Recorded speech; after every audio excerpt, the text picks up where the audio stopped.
साथियों, सब लोग शांति से सुन लीजिए। आज राष्ट्रीय आदिवासी एकता परिषद के द्वारा सीतापुर जिला छत्तीसगढ़ राज्य में ये प्रबोधन महासम्मेलन का कार्यक्रम ऑर्गेनाइज किया गया। संविधान की आर्टिकल 19 के अंतर्गत जो अधिकार भारत के समस्त नागरिकों को दिया गया, freedom of speech and freedom of expression, ये जो बोलने का अधिकार दिया गया, शांतपूर्ण तरीके से सभा लेने का अधिकार दिया गया, संगठन बनाने का अधिकार दिया गया, लोगों को जगाने का, उनको जोड़ने का अधिकार दिया गया, उस आर्टिकल 19 के अंतर्गत हम लोग सीतापुर में ये स्टेडियम में कार्यक्रम ले रहे थे। उसकी रीतसर जो प्रक्रिया है परमिशन की, वो प्रक्रिया भी हम लोगों ने की, लेकिन समय तक पुलिस प्रशासन के द्वारा, एसडीएम कार्यालय के द्वारा हम लोगों को कार्यक्रम लेना है या नहीं लेना है, इसकी किसी प्रकार से लिखित जानकारी नहीं दी। ऐसा ही एक कार्यक्रम 4 सितंबर को जशपुर में हम लोगों ने लिया था, राष्ट्रीय आदिवासी एकता परिषद का राज्य अधिवेशन। और उस कार्यक्रम में जो बातें कही गई मेरे द्वारा, उसको तोड़ मोड़ कर मनुवादी ब्राह्मणवादी लोगों ने और खास करके आरएसएस के लोगों ने, और जो आरएसएस संचालित जो जनजाति सुरक्षा मंच है, उनके द्वारा एक झूठी एफआईआर 4 तारीख को 4 सितंबर को जशपुर में की गई। वो झूठी एफआईआर क्या थी? तो वो झूठी एफआईआर में कहा गया कि प्रेम कुमार गेड़ाम जी ने हिंदू के देवी देवताओं पर टिप्पणी की। दूसरा कहा गया कि हिंदुओं के देवी देवताओं को गाली दी गई। साथियों, मैं 2 मिनट में उसका थोड़ा सारांश समझाना चाहता हूं, ताकि यहाँ पर जो लोग आए उन लोगों को ये बातें समझ में आई कि एक्चुअल क्या मामला है। साथियों, आदिवासी हिंदू नहीं है, ये मैं नहीं कह रहा हूं। ये हाई कोर्ट और सुप्रीम कोर्ट के 16 जजमेंट है कि आदिवासी हिंदू नहीं है। जब सुप्रीम कोर्ट और हाई कोर्ट के ये 16 जजमेंट है, तो मेरा सवाल ये खड़ा होता है, क्या आरएसएस सुप्रीम कोर्ट से बड़ी है? क्या मोहन भागवत सुप्रीम कोर्ट से बड़ा है? नहीं है। तो जब सुप्रीम कोर्ट और हाई कोर्ट कह रही है आदिवासी हिंदू नहीं, तो इस रेफरेंस में मैंने ये बात कही कि हिंदू धर्म ये ब्राह्मण धर्म है, और ब्राह्मण धर्म के बनाए हुए जो आर्टिफिशियल भगवान हैं, तो जब आदिवासी हिंदू ही नहीं है, तो ब्राह्मणों के बनाए गए आर्टिफिशियल भगवान हमारे भगवान नहीं है, क्योंकि आदिवासी नेचर को मानने वाला है, आदिवासी प्रकृति पूजक है। दूसरी बात मैंने उस कार्यक्रम में ये कही कि अगर भगवान को मानना ही है, तो हम हमारे भगवान को मानेंगे, क्रांतिवीर बिरसा मुंडा को, राघोजी भांगरे भागोजी नाइक को, राजा शंकर शाह को, रघुवर शाह को, रानी दुर्गावती मरावी को, तंट्या भील को, इनको हम हमारे महापुरुष मानते, इनको हम अपने भगवान मानेंगे। ये बातें मैंने उस कार्यक्रम में कही। जो गाली गलौज का मामला जो बताया जा रहा है, आप लोग भी जानकार लोगों, समझदार लोगों, गाली गलौज माइक पर दी नहीं जाती। गाली गलौज क्या होती है? तो हमारे बस्तियों में, झोपड़पट्टियों में, झुग्गी झोपड़ियों में जब झगड़ा होते हैं, तो गाली गलौज वहां पर दिखाई देती है। ऐसी गाली गलौज तो माइक पर दी नहीं जाती। तो ये बातें जो है हमने अपने समाज को बताई थी। इस बात को ध्यान में रखते हुए उन लोगों ने हमारे ऊपर झूठी एफआईआर उन्होंने दाखिल की। अब एफआईआर दाखिल की तो उसको ऑनलाइन अपडेट करना चाहिए, या प्रेम कुमार गेड़ाम जी को नोटिस देनी चाहिए। वो लोग मौखिक बातें कर रहे हैं, लेकिन किसी भी प्रकार की कोई नोटिस वो लोग हमको नहीं दे रहे हैं। तो इसलिए हम लोगों ने ये निर्णय लिया कि जब तक सरकार लिखित में हमें कोई नोटिस ना दे, तब तक हम लोग किसी भी प्रकार की आगे की कार्रवाई नहीं करेंगे। अब आज का जो कार्यक्रम है, ये शांतपूर्ण तरीके से ये कार्यक्रम संविधान के दायरे में रहकर हम लोग ये कार्यक्रम कर रहे हैं। अगर कोई अपराध है, अगर हमारे ऊपर कोई क्राइम है, अपराध है, तो सरकार का काम है कि वो कार्रवाई करे, कानूनन कार्रवाई करे। लेकिन मेरे बोलने के अधिकार पर, भारत के किसी भी नागरिक के बोलने के अधिकार पर सुप्रीम कोर्ट के भारत का राष्ट्रपति भी पाबंदी नहीं ला सकते। बहुत इम्पोर्टेंट। अगर अपराध हुआ है तो आप सजा दो। अपराध हुआ है, कोई क्राइम हुआ है और हमने कोई अपराध किया है, ऐसा प्रशासन को लग रहा है तो हमारे ऊपर कानूनन कार्रवाई करे। लेकिन ये जो बोलने का अधिकार है, जो हमारे बाप ने दिया, डॉक्टर बाबा साहब भीमराव रामजी आम्बेडकर ने, ये कोई हेडगेवार ने नहीं दिया, ये कोई हेडगेवार ने नहीं दिया, ये कोई आरएसएस के लोगों ने नहीं दिया।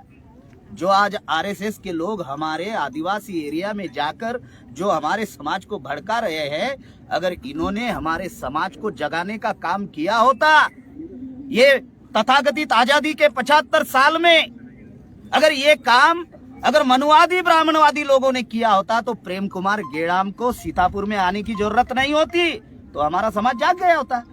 इन्होंने जगाने का काम नहीं किया, बल्कि समाज को भ्रमित करने का काम किया, समाज को कर्मकांड में फंसाने का काम किया, समाज को पाखंड में रखने का काम किया और हमारे समाज को सबसे ज्यादा शिक्षा से वंचित रखने का काम किया। शिक्षा से वंचित होने की वजह से हमारे समाज का ज्ञान का विकास नहीं हुआ, विज्ञान का विकास हमारे समाज में नहीं हुआ, किसी भी प्रकार का कोई डेवलपमेंट हमारे समाज में नहीं हुआ। दुनिया में बहुत सारे देश गुलाम थे, आजाद हुए, प्रगति पर है।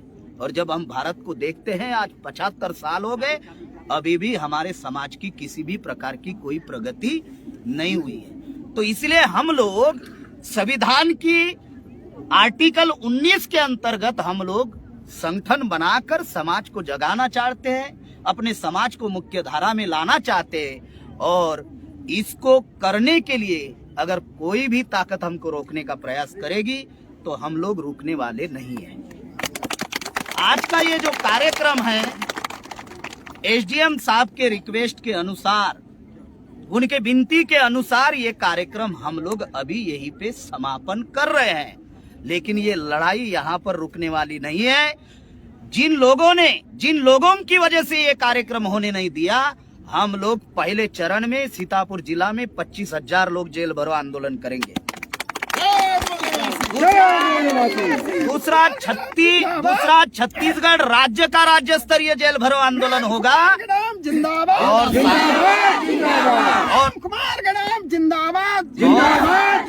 और साथियों, जरूरत पड़े तो हम लोग राष्ट्रीय स्तर पर ये राष्ट्रव्यापी जेल भरो आंदोलन करेंगे। यहाँ पर जो भी घटनाएं घटित हुई है, वो सारी घटनाएं वामसे भारत मुक्ति मोर्चा के राष्ट्रीय अध्यक्ष मान्यवर वामन मेश्राम साहब के पास पहुंच चुकी है। और बहुत जल्द ही इस घटना को लेकर हम लोग साथियों कोर्ट में जाएंगे, चाहे वो हाई कोर्ट जाना क्यों ना पड़े, सुप्रीम कोर्ट जाना क्यों ना पड़े, हम लोग कोर्ट में जाएंगे। और जिन लोगों ने यहाँ पर लॉ एंड ऑर्डर खतरे में लाने की कोशिश की और दंगा फसाद करने की कोशिश की और शांतपूर्ण तरीके से सभा को उधेड़ने की कोशिश की, उनके विरोध में हम एसडीएम साहब से विनती करते हैं। क्योंकि उनकी विनती को हमने स्वीकारा, कार्यक्रम को हमने समाप्त कर दिया, तो हमारी ये विनती है, हमारी ये रिक्वेस्ट है उनसे कि जिन लोगों ने अराजकता और असामाजिक तत्व वाले लोग यहाँ पर जो दंगा फसाद और कार्यक्रम को उधेड़ने की कोशिश करने की कोशिश की, उनके ऊपर तुरंत आज के आज एफआईआर किया जाए, नहीं तो हम देश भर में एक बहुत बड़ा आंदोलन हम लोग करने की कोशिश करेंगे। ये कोई ऐरो गैरो नत्तो खैरो का संगठन नहीं है, ये राष्ट्रीय आदिवासी एकता परिषद, ये वाम से भारत मुक्ति मोर्चा की ऑफशूट विंग है। 31 राज्य, 567 जिला, करीबन 4000 तहसील, 22,000 ब्लॉक और 1.5 लाख गांव का संगठन है। हमने झांकी 6 अक्टूबर को नागपुर में दिखाई है। अगर इनको पिक्चर दिखाना है तो 2024 में हम लोग पिक्चर भी दिखाएंगे। और जिन लोगों ने ये कृत्य किया 2024 में, हम लोग जरूर इनको सबक सिखाएंगे। और साथियों, आप सब लोग जो यहाँ पर आए, शांतपूर्ण तरीके से हम लोग आए। अब शांतपूर्ण तरीके से हम लोगों को अपने अपने घर वापस जाना है, सुरक्षित अपने अपने घर वापस जाना है। हम लोग अभी राष्ट्रीय स्तर पर अभी इस घटना को लेकर जो भी निर्णय आएगा राष्ट्रीय अध्यक्ष जी के द्वारा, उस निर्णय के ऊपर हम लोग सारे लोग अमल करेंगे। आप लोग सभी क्रांतिकारी लोग यहाँ पर आए, ये भी आज दिन ऐतिहासिक दिन है और हम लोगों का भी इतिहास आने वाले दिनों में स्वर्ण पन्नों में लिखा जाएगा। तो ये ऐतिहासिक दिन है और इस ऐतिहासिक दिन पर सभी क्रांतिकारियों का मैं फिर से अभिनंदन करता हूं और सबको मैं जय मूल निवासी, जय जोहार, जय आदिवासी,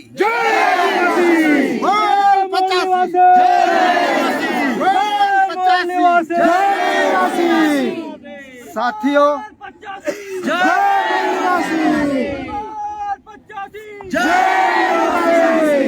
आप सभी लोगों से मेरी विनती है, एक मिनट शांत रहिएगा, एक मिनट शांत रहिएगा।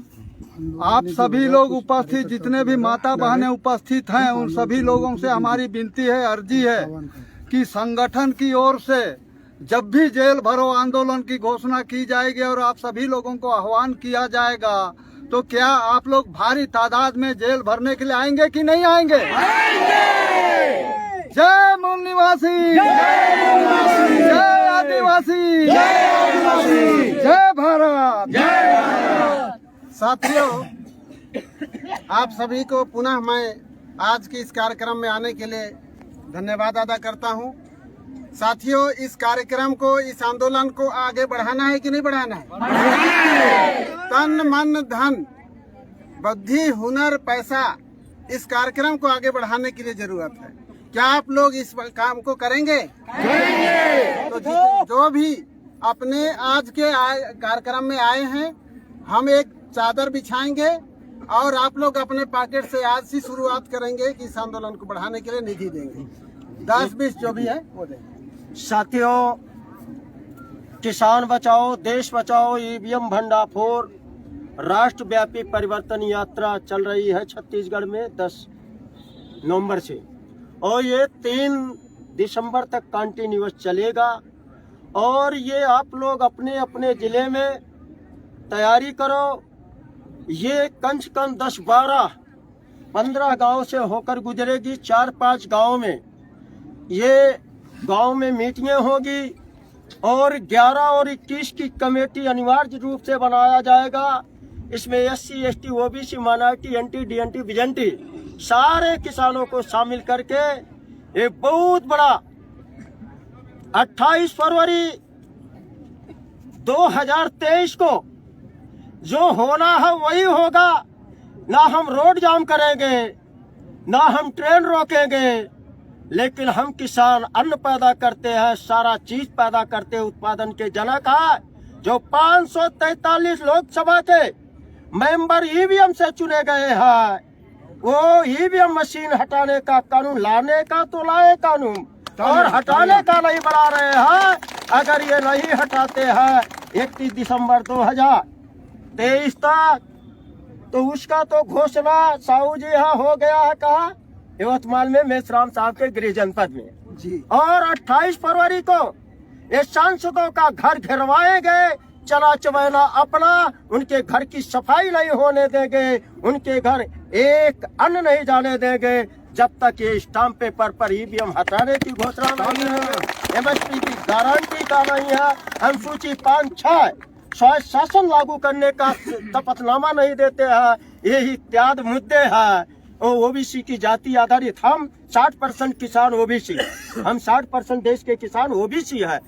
हिजड़ों की गिनती होती है, डॉल्फिन मछलियों की, शेरों की गिनती होती, मगर इंसानों की गिनती आजाद भारत में नहीं करा रहे हैं। इसलिए 28 तारीख को, आने वाली 28 फरवरी को अनिश्चितकालीन सांसदों का घर घेरवाएंगे। न रहेगा बास, न बजेगी बांसुरी। ये इसके लिए हर गांव में किसान मोर्चा मुझे मुट्ठी भर अनाज एवं समय दो, हम तुम्हें 90% भूमि एवं संपूर्ण आजादी देंगे। इन जालिमों से जमीन छिनवा लेंगे। ये हमारा है और मूल निवासी हर परिवार से एक एक मुट्ठी, एक कार्यक्रम में आपको चावल गेहूं जो भी पैदा करते हो देना चाहिए, नहीं देना चाहिए? ये महिलाएं तैयार है अपने घर से एक एक मुट्ठी चावल पर डे निकालने के लिए तैयार। बिरला, अडानी, अंबानी, UPA, NDA, कांग्रेस, भाजपा, इनके जो UPA, NDA के दलाल भड़ुए हैं, उनको एक मुट्ठी अनाज के ढेर में दाब देंगे। कभी भी आपको गुलाम नहीं बनाएंगे।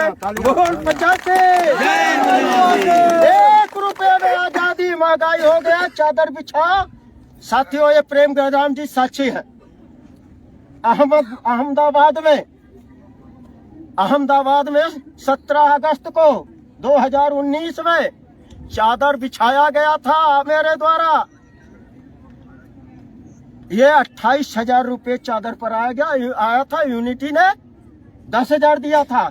दूसरे कार्यक्रम में उसी दिन रात में चादर बिछाया 44,000 रुपया था, 72,000 आया। तो ये हमारे लोग कमजोर नहीं है। बोल 85 1 रुपया में आजादी। जो भी जिसका समर्थ है 101 रुपया